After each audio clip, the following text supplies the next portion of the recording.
today about post-incarceration, HIV, and the homosexual males that are affected by it, namely black males, okay? So, where should I start? Anybody have any questions about that? Okay.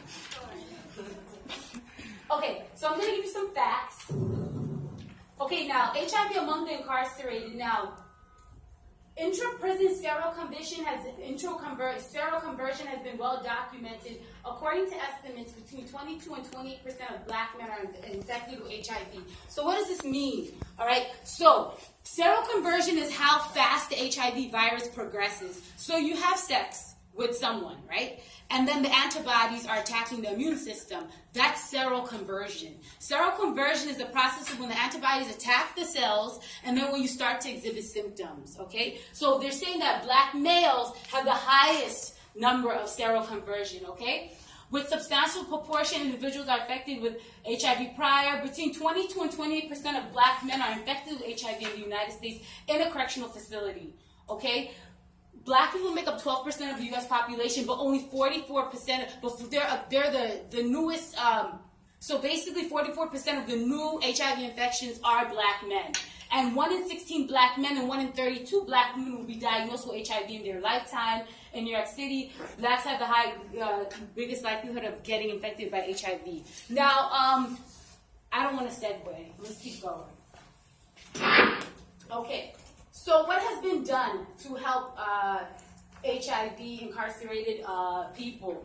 A Second Chance Act has been created to help the difficulties that are upon reentry into society, okay? The act funded, let me segue, okay? So basically black men are being incarcerated at these high levels of, and they have sex with male, okay, where should I start? Okay. So basically there's a stigma within the black community of having sex with another man, okay? So when they say black people and Latinos will never ever admit to being gay. They say male sex male, okay? It's called MSM, okay? So this is why there's high levels of HIV within the black community. So that's why you have those figures that were in the prior slide, 1 in 32 black women, 1 in 16 black men, because black people they stigmatize being gay. So that's why they have these high levels of HIV.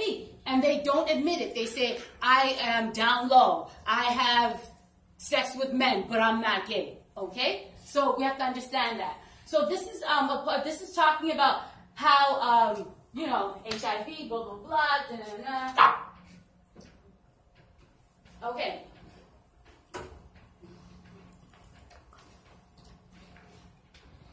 Okay, so basically this is saying, okay, a study done by Stephenson noted at the end of the study, only 3 of the 8 reincarcerated individuals compared to the 14 out of 15 incarcerated subjects maintained the level of viral suppression. 103 disproportionate health outcomes demonstrated the devastating impact that community disruption and recidivism have on ARV adherence and viral suppression. So what does this mean?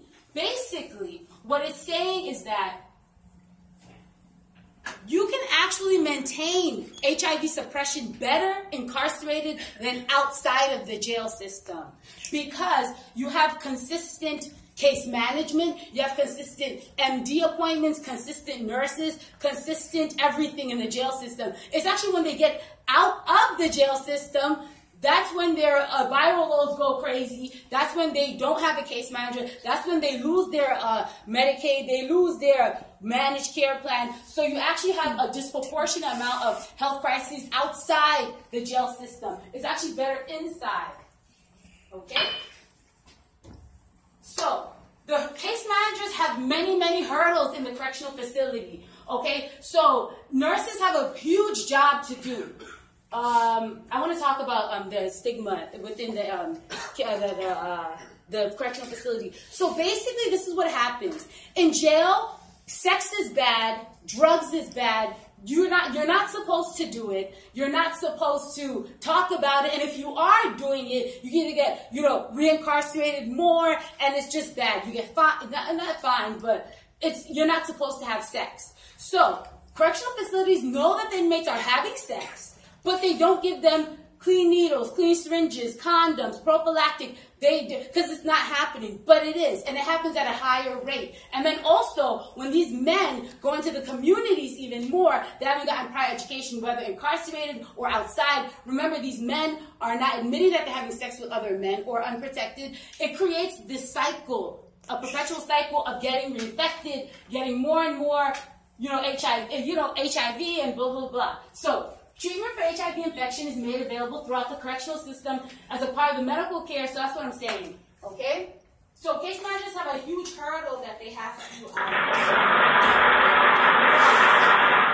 Margaret Newman, you can stop taking video. I'm not talking.